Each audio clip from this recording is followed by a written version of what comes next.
ہم بہت غریب تھے، ہمارے پاس رہنے کے لیے جگہ نہیں تھی۔ پھر میرے دوست نے ہمیں گھر رہنے کو دیا۔ جب میں گھر واپس آتا تو دروازے کے پاس سے 1,000 روپے ملتے مجھے، اور میری بیوی دروازہ بہت لیٹ کھولتی۔ ایک دن گھر میں چھپ کے میں نے دیکھا تو وہ پیسے میری بیوی نے وہاں رکھے اور کمرے میں جا کے ایسا کام کیا کہ روح تک لرز گئی۔ میں اور میری بیوی ایک گاؤں کے رہنے والے تھے۔ ہمارے حالات خراب سے خراب ہوتے جا رہے تھے، اس لیے ہم دونوں نے فیصلہ کیا کہ ہم دونوں شہر میں رہائش اختیار کر لیں۔ جب ہم دونوں نے شہر میں قدم رکھا تو ہمارے لیے سب کچھ نیا تھا، سوائے ایک چیز کے، وہ تھی غربت۔ گاؤں میں بھی ہمارے حالات بہت خراب تھے اور اب شہر میں بھی ہمیں بہت بدتر حالات کا سامنا تھا۔ لیکن اچانک ہی کچھ ایسا ہوا کہ ہمارے دن بدل گئے اور مجھے روز اپنے گھر کے دروازے کے باہر سے 1,000 روپے ملنے لگے تھے۔ لیکن جب اس نوٹ کی حقیقت کھلی تو میں اور میری بیوی جب شہر آئے تو اپنا سب کچھ زمین بیچ کر پیسے لے کر شہر آئے تھے۔ لیکن ہم گاؤں والوں کے لیے یہ شہر بالکل نئی دنیا تھی۔ شہر میں آ کر آدھا گھنٹہ بھی نہیں گزرا تھا کہ میری جیب کٹ چکی تھی اور میری ساری پونجی لٹ چکی تھی۔ شہر میں ہم کسی کو نہیں جانتے تھے، بس میرا ایک بچپن کا دوست تھا جو بہت عرصہ پہلے شہر آ کر بس گیا تھا۔ میں نے جیسے تیسے گاؤں فون کر کے اس کا نمبر حاصل کیا اور پھر اسے فون کر کے اپنی حالت بتائی تو وہ فوراً ہی ایک بڑی سی گاڑی میں مجھے لینے آ گیا۔ میں تو اس کی گاڑی دیکھ کر حیران رہ گیا، اس کے ٹھاٹ باٹ دیکھنے لائق تھے۔ باقی شہر کی زندگی تو گاؤں کی زندگی کے مقابلے میں بہت عالی شان تھی۔ آسیہ ٹھیک ہی کہتی تھی، گاؤں کی زندگی میں کچھ بھی نہیں رکھا۔ میرے دوست نے میرا سب سے بڑا مسئلہ حل کر دیا تھا۔ اس نے مجھے رہنے کے لیے ایک چھوٹا سا مگر صاف ستھرا مکان دے دیا تھا، اور اس نے مجھے یقین دلایا تھا کہ وہ اپنے باس سے کہہ کر مجھے کہیں نہ کہیں کام دلوا دے گا۔ لیکن مجھے کوئی خاص کام تو نہیں مل سکا، بس گزارے لائق تھا۔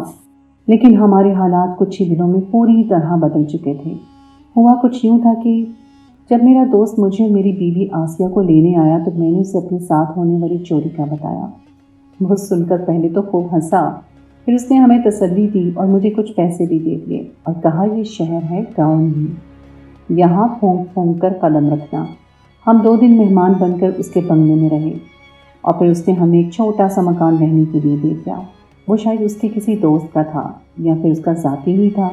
وہ دن اس نے میرے اور آسیہ کے ساتھ گزارا۔ وہ آسیہ کے ساتھ بہت احترام سے پیش آ رہا تھا۔ اس نے ہمیں اچھا خاصا شہر بھی گھمایا۔ میں شہر آ کر مزید پریشان ہو گیا تھا۔ گاؤں میں صرف غریبی سے پریشان تھا، یہاں آ کر تو شہری زندگی میں بھی جینا دو بھر کر دیا تھا۔ ہم تازہ ہوا اور خالص خوراک کھانے والے شہر آئے تو سب کچھ ہی گدلا سا لگا۔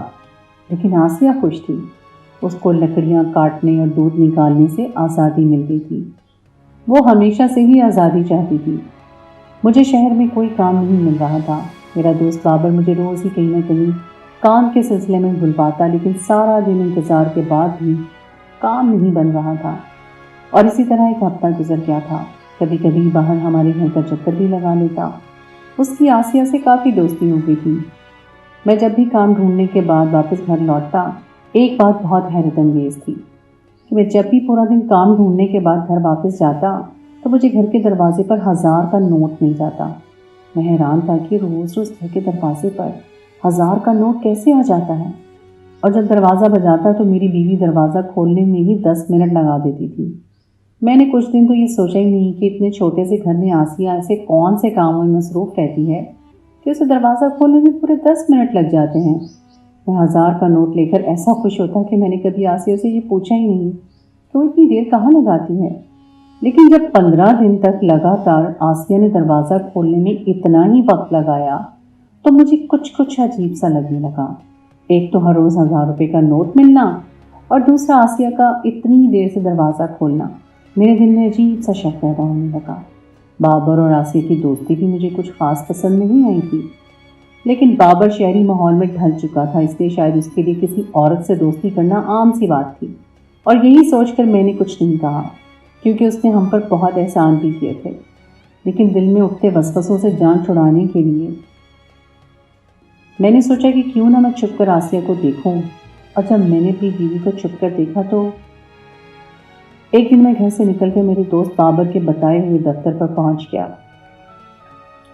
ہمیشہ کی طرح یہاں بھی مجھے پورا وقت دفتر کے باہر انتظار کرنا تھا کہ کب میرا بلاوا آئے۔ دفتر کے بند ہونے کے اوقات کا زیادہ تر 5 بجے ہی ہوتی ہیں، اور پچھلے 15 دنوں سے میں تقریباً پورا دن ہی دھوپ میں خوری کاٹ کر تھکا ہارا خالی ہاتھ شام کو گھر لوٹتا تھا۔ مجھے بابر نے سختی سے کہا تھا کہ یہ شہر ہے، یہاں کام ملنا اتنا آسان نہیں ہے، میں تمہیں جہاں بھی بھیجوں وہاں سے واپسی جب تک نہ آنا جب تک دفتر بند نہ ہو جائے۔ ہو سکتا ہے جس دن تمہاری قسمت میں لکھا ہو تمہیں فوراً کام مل جائے۔ مجھے بھی شہر آ کر کام ڈھونڈنے میں ہفتوں نہیں مہینوں لگ گئے تھے۔ میں نے اس کی بات پر پوری طرح عمل کیا تھا، لیکن آج مجھے آسیہ پر نظر رکھنی تھی کہ وہ گھر میں سارا وقت اکیلی ایسا کیا کرتی ہے کہ میرے آنے پر بھی 10 منٹ سے پہلے دروازہ نہیں کھولتی، اور بابر کیوں مجھے شام تک انتظار کرنے کو کہتا ہے۔ میں صبح دفتر جانے کے وقت نکلا اور مناسب موقع دیکھ کر گھر کی پچھلی طرف سے، جہاں ایک گندی گلی تھی، وہاں سے گھر کی پچھلی طرف کی گیلری میں کود گیا۔ دبے پاؤں چلتے ہوئے میں ایک کمرے میں داخل ہو گیا۔ آسیہ میرے نکلنے کے بعد واپس لیٹ کر سو گئی تھی۔ میں آرام سے کون میں چھپ کر بیٹھ گیا۔ مجھے سارا دن آسیہ پر ہی نظر رکھنی تھی۔ صبح 11 بجے کے قریب آسیہ بستر سے اٹھی تھی۔ اس نے آدھے گھنٹے میں ہی سارے گھر کا کام نپٹا دیا۔ وہ گاؤں کی سخت زندگی کی عادی تھی۔ یہ تو شہر تھا، یہاں تو کچھ بھی کام مشکل نہیں تھا۔ نہ لکڑیاں کاٹنی تھیں، نہ جانوروں کی دیکھ بھال کرنی تھی۔ آسیہ سارے کام ختم کرنے کے بعد نہا دھو کر نکلی تھی۔ میں اپنی جگہ سکون سے بیٹھا اسے دیکھ رہا تھا۔ وہ شہری زندگی میں بہت زیادہ خوش تھی۔ اس وقت بھی وہ گنگناتے ہوئے سارے کام کر رہی تھی۔ اتنے میں دروازہ بجا اور فوراً دروازے کی دستک پر وہ بھاگی، جیسے اسے واقعی کسی کا انتظار ہو، جبکہ میں جب بھی واپس آتا وہ 10 منٹ سے پہلے دروازے پہ نہیں آتی تھی۔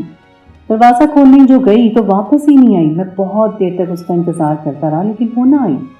میں تنگ آ کر اپنی جگہ سے باہر نکلا اور پورا گھر دیکھ لیا، لیکن آسیہ کہیں بھی نہیں۔ میں حیران پریشان کھڑا تھا۔ وہ تو اس شہر میں ایک بھی شخص کو جانتی نہیں تھی، پھر وہ بھلا کہاں جا سکتی ہے؟ جبکہ اس کی ٹوپی والی چادر بھی گھر میں ہی پڑی ہوئی تھی۔ اپنی ٹوپی والی چادر کے بغیر تو وہ آج تک گھر سے نہیں نکلی تھی۔ مجھے بہت ڈر لگ رہا تھا اگر آسیہ کو کچھ ہو جاتا تو۔ میں نے گھر سے باہر نکل کر آسیہ کو تلاش کیا، لیکن وہ کہیں نہیں تھی۔ میں واپس گھر میں آ کر بیٹھ گیا۔ میں بھول چکا تھا کہ گھر میں آسیہ پر نظر رکھنے کے لیے چھپا ہوا تھا۔ اس وقت مجھے بس اپنی بیوی کی فکر تھی، اور میرے بھروسے سے ہی گاؤں سے شہر آئی تھی۔ اگر اسے کچھ ہو گیا تو؟ اسے آگے سوچ کے میری روح فنا ہونے لگی۔ میں نے بہت انتظار کرنے کے بعد بابر کو فون ملایا۔ ایک وہی تھا جس انجانے شہر میں میری مدد کر سکتا تھا، لیکن بابر نے فون ہی نہ اٹھایا۔ وہ بہت مصروف رہتا تھا اور بہت ہی کم دن کے اوقات میں میرا فون اٹھاتا تھا۔ میرے پاس سوائے صبر کرنے کی کوئی چارہ نہیں تھا۔ مجھے اسی طرح پریشان بیٹھے بیٹھے شام کے 5 بج گئے۔ میں آسیہ کے لیے پریشان سارے گھر کا چکر کاٹتے کاٹتے دروازے کے قریب ہی کھڑا تھا جب میں نے دروازے کی جھلی سے باہر آسیہ کو دیکھا۔ وہ 1000 کا نوٹ اپنے چھوٹے بٹوے سے نکال کر دروازے کے پاس رکھ رہی تھی۔ میری آنکھیں پھٹی کی پھٹی رہ گئی۔ میں جلدی سے اندر کمرے میں آ کر چھپ گیا، اور اس کے بعد آسیہ بھی گھر میں داخل ہو کر کمرے میں چلی آئی۔ آج میں جان گیا تھا کہ 1000 کا نوٹ کون رکھتا ہے، لیکن آسیہ کے پاس اتنے پیسے کہاں سے آ رہے تھے یہ مجھے نہیں معلوم تھا۔ جب آسیہ کمرے میں آئی تو اسے دیکھ کر میری روح تک لرز گئی۔ میں اپنی بیوی آسیہ کو دیکھ کر ششدر رہ گیا۔ میں اور میری بیوی آسیہ گاؤں میں ایک بہت غریب کی زندگی گزار رہے تھے۔ میں سارا دن زمینوں پر کام کرتا اور وہ روکھی سوکھی جو بھی حاصل ہوتی اس پر مشکل سے ہمارا گزارا ہوتا۔ ہم پہلے بھی اسی زمین پر کام کر کے اپنا گھر چلا رہے تھے، لیکن پہلے آسیہ کبھی بھی تنگی کا واویلا نہیں کرتی تھی۔ کچھ عرصہ پہلے ہمارے گاؤں میں کچھ دن کے لیے شہر سے مہمان آئے ہوئے تھے۔ وہ ہمارے وڈیرے صاحب کے مہمان تھے۔ وڈیرے صاحب نے آسیہ کے ذمہ لگایا تھا کہ جب تک وہ مہمان یہاں ہیں ان کی عورتوں کو گاؤں دکھاؤ، گھماؤ پھراؤ۔ یہ سب آسیہ کی ذمہ داری تھی، کیونکہ آسیہ کا شمار گاؤں کی پڑھی لکھی عورتوں میں ہوتا تھا۔ ان شہر کی عورتوں کے ساتھ کچھ دن گزارنے کے بعد اس کے دماغ میں یہ بات بس گئی کہ گاؤں کی زندگی میں کچھ نہیں رکھا ہے اور ہمیں شہر جانا ہے۔ ہم شہر جا کر اپنی زندگی کو بہتر بنا سکتے ہیں۔ میں نے آسیہ کو بہت سمجھایا کہ ہم گاؤں میں پیدا ہوئے ہیں اور یہاں ہی پلے بڑے ہیں، ہمارے لیے شہری زندگی اتنی آسان نہیں ہوگی۔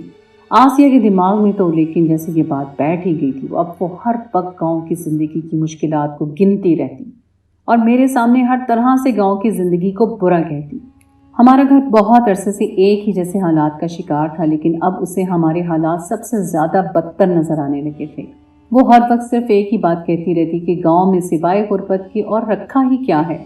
उसे गांव के रस्म और रिवाज से बेहद चिढ़ हो गई थी। कुछ दिन शहर की अमीर औरतों के साथ गुजार कर उसके रंग ढंग भी बदल गए थे। अब वो घर में अक्सर ही सर पे दुपट्टा न लेती, जबकि गांव में रिवाज था कि बच्चियां शुरू से ही घर में भी सर ढांक कर रखती हैं। हर वक्त बालों को संवारती रहती और गुनगुनाती रहती। अक्सर होंठों को भी रंग कर लिया करती थी। पहले उसके पास ये रंग मौजूद नहीं थे, लेकिन उन शहरी औरतों ने जाने से पहले आसिया को बहुत से रंग तोहफे में दे दिए थे। मुझे आसिया का बदलाव बिल्कुल पसंद नहीं आया था, क्योंकि ये हमारी रिवायात और रिवाजों के खिलाफ था। एक दिन आसिया ने तंग पजामा और उस पर एक छोटी सी शर्ट पहनकर मुझे दिखाई तो मैंने सीधा उसके मुंह पर एक हाथ रसीद कर दिया। वो रोने लगी थी, लेकिन मैं बेहद गुस्से में था। हम इज्जतों की खातिर जान देने वाले लोग थे और आसिया ऐसे वाहियात कपड़ों में मेरी इज्जत को मलिया मेट करने पर तुली थी। वो रोते हुए कह रही थी कि वो कौन सा किसी और को दिखाएगी, लेकिन मुझे डर था कि जितनी तेजी से उसमें बदलाव आ रहा था, बस कुछ दिनों में ही वो बहुत आगे निकल सकती थी। उस दिन के बाद आसिया ने कभी कोई शहरी तरीका इख्तियार ना किया और मुझे सुकून मिल गया। लेकिन वो हर बात पर यही कहती कि शहर की ज़िंदगी गांव की ज़िंदगी के मुकाबले में बहुत आसान होती है और इंसान थोड़ा काम करके भी पैसे कमा सकता है, जबकि यहाँ पूरा दिन धूप में ज़मीन पर झुलसते रहते हो और कभी फसल ख़राब हो जाती है तो कभी बारिश ज़्यादा हो जाती है और कोई फ़ायदा नहीं होता। इस बेकार की ज़मीन के पीछे मेहनत करने से अच्छा नहीं कि तुम उससे बेचकर शहर चलो और वहाँ जाकर कोई काम शुरू करो। पहले तो कुछ दिन तो मैं उसकी बातें सुनकर अनसुनी करता रहा, लेकिन फिर आहिस्ता आहिस्ता उसने ये बात मेरे ज़हन में डाल दी कि मैं कितनी भी मेहनत कर लूँ, मुझे मेरी मेहनत का सिला नहीं मिलेगा जो शहर में मिल सकता है, और ना ही गांव में कोई ऐसी अच्छी सहूलियात हैं कि हम अपने आने वाले बच्चों को अच्छी ज़िंदगी और अच्छी तालीम दे सकें। उसकी ये बात सुनकर मुझे भी ऐसा लगने लगा कि वो ठीक ही कहती है। मैं सारा साल मुसलसल ज़मीन के पीछे मेहनत करता और एक बारिश मेरी पूरी मेहनत को बर्बाद कर देती। आसिया ने इतने अच्छे तरीके से ये बात मेरे जहन में बिठा दी थी कि मुझे यही लगने लगा था कि गांव में कुछ नहीं रखा है। अगर मुझे आगे बढ़ना है तो मुझे शहर जाना ज़रूरी है, और मैंने अपनी छोटी सी ज़मीन का टुकड़ा वडेरे साहब को बेच दिया और ख़ुद आसिया का हाथ पकड़कर रोशनियों के शहर में चला आया। और आज मुझे पता चला था कि आसिया मुझे यहाँ क्यों लाई थी। उसे अचानक से गांव में इतनी गरीबी क्यों दिखाई देने लगी थी। उसने गरीबी की वो पट्टी मेरी आंखों पर भी बांध दी थी। काश कि मैं खुली आंखों से हकीकत देख पाता तो मैं उसी वक्त जान लेता कि गांव या गांव की ज़िंदगी नहीं बदली थी, बल्कि देखने वालों की नज़र बदल गई थी। काश कि मुझे पता होता कि शहर आने के बाद मेरी बीवी यूं, तो मैं कभी शहर का रुख ना करता। मगर मुझे क्या पता था कि वो बेवकूफ़ औरत अपने साथ साथ मुझे भी मट्टी करने वाली है। आज उसे कमरे में इस तरह देखकर मेरे कदमों तले से ज़मीन निकल गई। मुझे लगा कि मेरी रूह फना होने वाली है। हम गांव वालों के लिए तो इज्जत ही सबसे बड़ी कमाई थी, और आसिया ने वही कमाई मुझसे छीन ली थी। मैं पर्दे की औरत में से निकलकर उसके सामने आकर खड़ा हो गया। मुझे देखकर आसिया के औसान खता हो गए थे। वो समझ गई थी कि मैं सच्चाई जान गया हूँ, और मैं जान गया था कि वो 10 मिनट देर से दरवाज़ा क्यों खोलती है। अब सिर्फ हकीकत से पर्दा उठाना बाकी था, पूरी हकीकत पर से। मैंने आसिया को बालों से पकड़ लिया। अब वो पूरी हकीकत बताने वाली थी।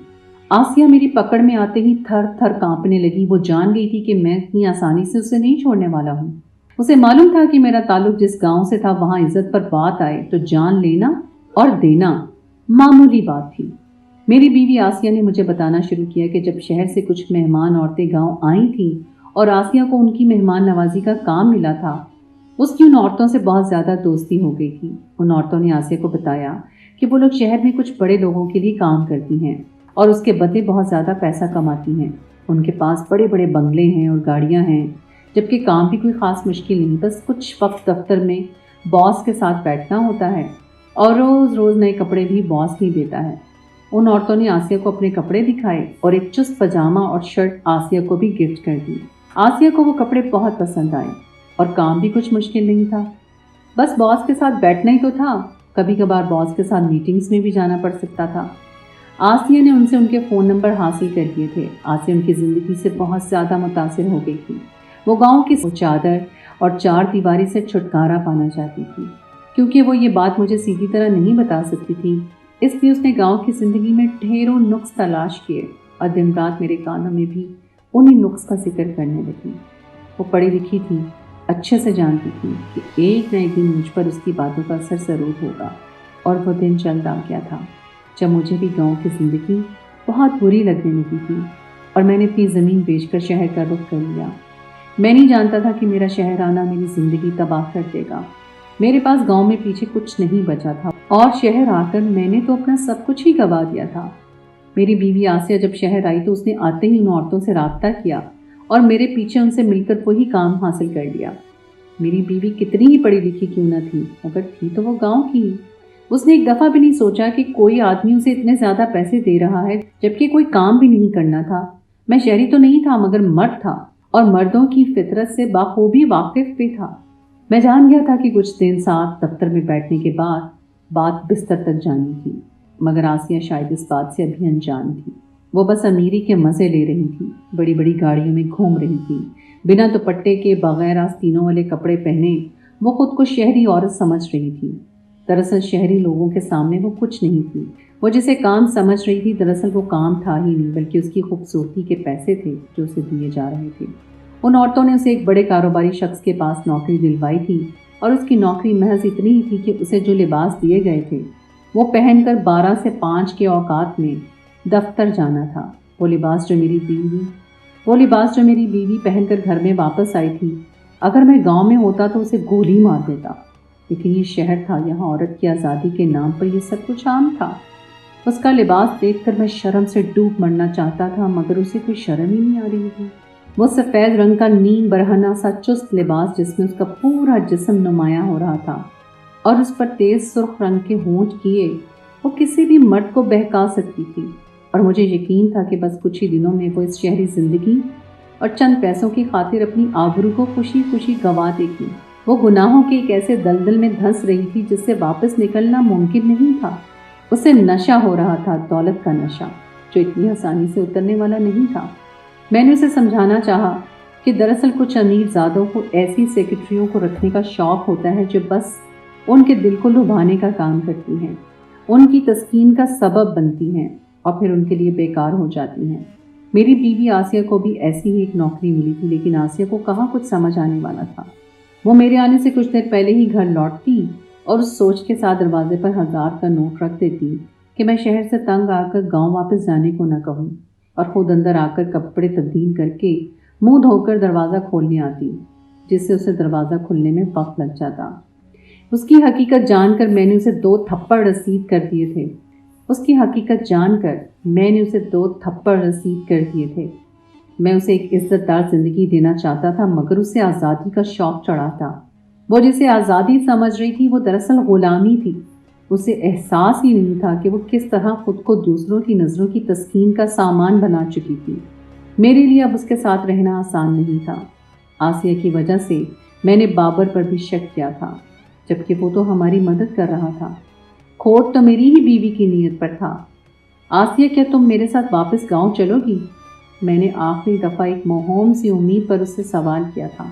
वो मेरे निकाह में थी, मेरी इज्जत थी, लेकिन उसने साफ इनकार कर दिया था। मैंने उसी वक्त उसे 3 बोल कहकर आज़ाद कर दिया था।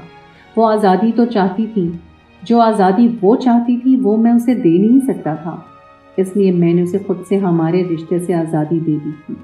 मैं जानता था कि बहुत जल्द उसकी जवानी और इसकी ये खूबसूरती ढल जाएगी और फिर ये शहर उसे वापस उठाकर किसी कोने में फेंक देगा, क्योंकि चादर और 4 दीवारी ही औरत का असल मुकाम है। लेकिन जब तक बहुत देर हो चुकी होगी। मैंने शाम की गाड़ी से वापस गांव का सफ़र तय करना शुरू कर दिया था। गांव जाकर मुझे अपनी बची हुई थोड़ी सी ज़मीन पर फिर से मेहनत करनी थी, क्योंकि मेरी ज़मीन बेकार नहीं थी, वो तो सोना थी, सोना। बस मेरी नज़र धुंधला गई थी। तो दोस्तों, ये थी हमारी आज की कहानी। उम्मीद है आपको आज की कहानी पसंद आई होगी। कहानी अच्छी लगी तो उसे लाइक ज़रूर कीजिए और हमारे चैनल मेरी आवाज़ को सब्सक्राइब ज़रूर कीजिए और साथ ही लगे बेल के बटन को भी प्रेस कर दीजिए, ताकि आपको हमारी आइंदा आने वाली कहानी का नोटिफिकेशन बर वक्त मिल सके। अगली कहानी तक के लिए मुझे इजाज़त दीजिए। अल्लाह हाफ़िज़।